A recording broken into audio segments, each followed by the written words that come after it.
ergi qaariyaatti dabaltee booddee garuu kan itti naquu dandeessu kana duwwaadha jechuudha. Kana booddee kana jechuun amma bishaachuu duwwaatti saafee jechuudha. Bakka already bishaatee raawwateera kuni isa booddee foolii isaa akka baay'ee urgaa'uu fi dhadhaasee tokkotti laxxaa maqaarraa baastaa jechuudha. Tole egaa nyaati kun amma maal maaliif fayyadamee namoonni yeroo qopheeffatan sagantaa sababa qabaniif immoo faayidaa addaa qabu. Kun utaalloo, taayifoidii waan akkasii kooroonaan illee siin qabu kana yoo nyaattas malee. Dhadhaan barmeeliitti ta'a. Dhadhaan barmeeliitti ta'a argine.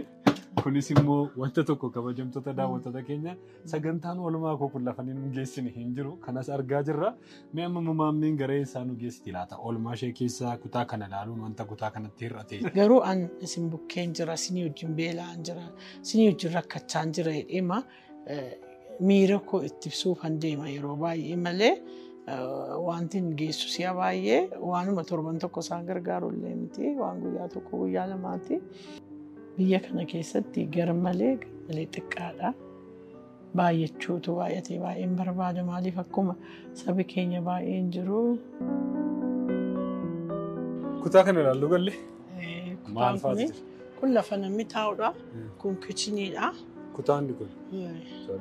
Kun egaa kun irratti barreessamee jira. Abbaa gammachiisuu. Abbaa gammachiisuu nasimas nasiibidha. Warri sun luba keenya luba qees guddinaa tumsaati.